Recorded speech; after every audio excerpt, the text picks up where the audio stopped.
મોટા સમાચાર હવામાનને લઈને ગુજરાત પર આકાશી આફતનો ખતરો છે। આગામી 48 કલાક રાજ્યમાં ભારેથી અતિભારે વરસાદની ચેતવણી હવામાન વિભાગે આપી છે। નવસારી અને વલસાડમાં તો મેઘરાજાનું રૌદ્ર સ્વરૂપ જોવા મળ્યું છે। હવામાન વિભાગ દ્વારા રેડ એલર્ટ જાહેર કરાયું છે અને તંત્ર અત્યારે પૂર્ણ રીતે સ્ટેન્ડ બાય છે।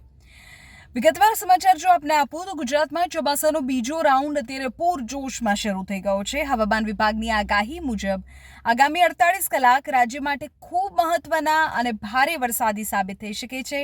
દક્ષિણ ગુજરાત અને મધ્ય ગુજરાત પર મેઘરાજા ભારે મહેરબાન થાય તેવી સંભાવના છે।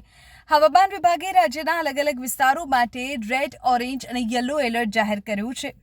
ગુજરાતમાં આગામી 27 જુલાઈ સુધી વરસાદી માહોલ યથાવત રહેવાની આગાહી છે અને એ જ દરમિયાન રાજ્યના અનેક જિલ્લાઓમાં મુશળધારથી લઈને અતિ ભારે વરસાદ પડી શકે છે।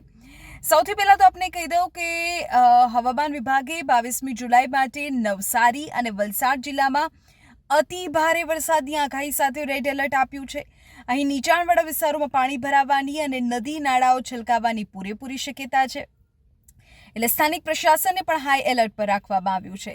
આ સિવાય રાજ્યના 9 જિલ્લાઓ એવા છે કે જ્યાં ઓરેન્જ એલર્ટ છે, જેમાં દક્ષિણ અને મધ્ય ગુજરાતના જિલ્લાઓનો સમાવેશ થાય છે। સુરત, તાપી, ડાંગ, નર્મદા, છોટાઉદેપુર, દાહોદ, પંચમહાલ, મહીસાગર અને અરવલ્લીમાં ઓરેન્જ એલર્ટ છે, એટલે ત્યાં પણ ભારે વરસાદ વરસી શકે છે।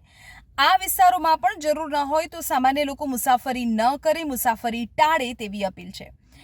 અમદાવાદ, ગાંધીનગરની શું સ્થિતિ રહેશે આપને કહી દઉં। મધ્ય ગુજરાત અને ઉત્તર ગુજરાતના સાબરકાંઠા, ગાંધીનગર, અમદાવાદ, ખેડા, વડોદરા, ભરૂચ જિલ્લામાં યલો એલર્ટ આપવામાં આવ્યું છે।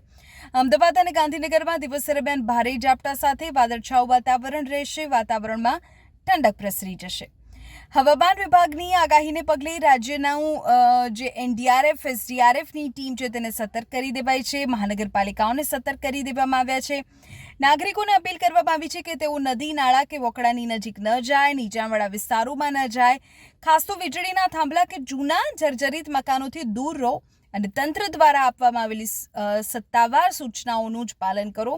અને બીજી એક મહત્વપૂર્ણ બાબત, અત્યારની જે સ્થિતિ છે તેમાં અફવાઓથી દૂર રહો, બિનજરૂરી મુસાફરીને પણ ટાળો। આ હવામાન વિભાગની આગાહી છે। આગામી 48 કલાક ભારે છે।